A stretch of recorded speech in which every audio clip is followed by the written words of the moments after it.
मंडळी, आपल्या राज्यातील शेतकऱ्यांच्या कांद्याला कवडीमोल असा भाव मिळत आहे आणि योग्य हमीभाव मिळावा यासाठी परवा विरोधी पक्षातील नेत्यांनी नाशिक जिल्ह्यातील चांदवड तालुक्यात आंदोलन देखील केलं। यामध्ये शेतकऱ्यांची एकच मागणी होती की आमच्या ज्या कांद्याला जवळजवळ 3,000 रुपये किंवा त्याच्यापेक्षा जास्त हमीभाव द्यावा। यासाठी काल आपल्या राज्याच्या शिष्टमंडळाने देशाचे केंद्रीय गृहमंत्री अमित शहा यांची भेट घेतली। इथे एक मोठी बैठक पार पडली। या बैठकीला राज्याचे मुख्यमंत्री देवेंद्र फडणवीस, उपमुख्यमंत्री एकनाथ शिंदे, गिरीश महाजन, दादाजी भुसे, हर्षवर्धन पाटील असे अनेक नेते उपस्थित होते व या बैठकीत अशी माहिती समोर आली की येत्या 10 दिवसांमध्ये कांदा या प्रश्नावरती सकारात्मक तोडगा निघेल।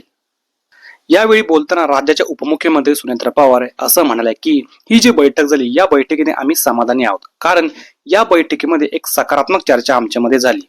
यावेळी अमित शहा यांनी आश्वासन दिलं की कांदा आणि साखर उत्पादनामध्ये येत्या 10 दिवसांमध्ये आपण एक सकारात्मक तोडगा काढू।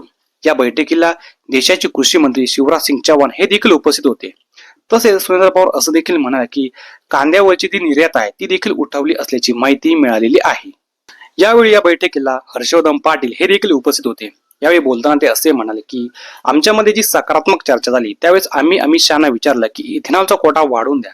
त्यांनी तात्काळ हो सांगितलं व आम्हाला म्हणाले की तुम्ही आनंदाने घरी जावा, आम्ही येत्या 10 दिवसात एक चांगला व सकारात्मक निर्णय घेऊ। सोबत कांदा विषय, साखर विषय या अनेक मुद्द्यांवरती महत्वाच्या चर्चा झाल्या व त्यामध्ये एक सकारात्मकता दिसून आली। त्यामुळे आता शेतकऱ्यांच्या कांद्याला जो काही हमीभाव पाहिजे म्हणजे 3,000 किंवा त्यापेक्षा जास्त, तर तो निर्णय सरकारने मान्य केला की काय असा प्रश्न आता सर्वांसमोर आलेला आहे किंवा येत्या 10 दिवसानंतर शेतकऱ्यांच्या कांद्याला 3,000 रुपये हमीभाव मिळतो की काय किंवा केव्हा मिळणार असा प्रश्न देखील काहींच्या मनात उपस्थित राहिला आहे। त्यामुळे लवकर लवकर शेतकऱ्यांच्या कांद्याला योग्य तो हमीभाव मिळावा अशी आपण अपेक्षा करूया।